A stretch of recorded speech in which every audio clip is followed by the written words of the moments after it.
32%. En Guadeloupe, en 2025, c'est la part des jeunes qui cherchent un emploi sans en trouver. Plus du double du chiffre de la France métropolitaine. L'INSEE vient de publier son bilan du marché du travail en Guadeloupe pour 2025. Et il envoie deux signaux opposés. Premier signal, plutôt rassurant, l'emploi tient. Le taux d'emploi reste stable à 55%. Mais il reste loin de la France métropolitaine, où 7 personnes sur 10 en âge de travailler ont un emploi, contre un peu plus d'une sur 2 en Guadeloupe. Deuxième signal, lui plus préoccupant. Commençons par le chômage. En Guadeloupe, 17% des actifs sont au chômage. C'est stable d'une année sur l'autre. Mais c'est 9 points de plus qu'en France métropolitaine, où le taux est de 8%. Le chômage y est donc 2 fois plus fréquent. Et c'est chez les jeunes que la situation se dégrade vraiment. Leur taux de chômage grimpe de 4 points en un an, pour atteindre 32%. Près d'un jeune actif sur 3.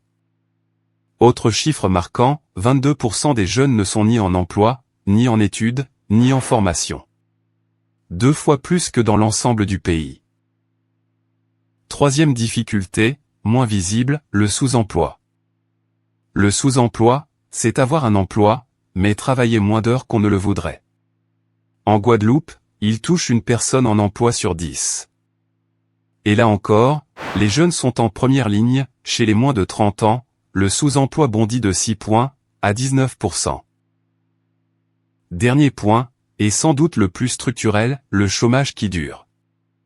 En Guadeloupe, sur 10 personnes au chômage, 6 sont au chômage de longue durée. En France métropolitaine, ce n'est que 2 sur 10. Rapporté à l'ensemble des actifs, le chômage de longue durée touche 10% de la population active en Guadeloupe. 5 fois plus qu'en métropole. Que retenir de ce bilan?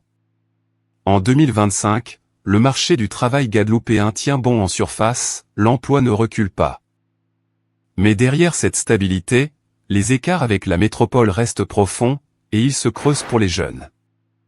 Chômage des jeunes en hausse, sous-emploi qui s'étend, chômage qui s'installe dans la durée, autant de signaux à suivre de près pour les années à venir. Si comprendre l'économie qui touche votre quotidien vous intéresse, abonnez-vous à la chaîne. À très vite pour une prochaine analyse.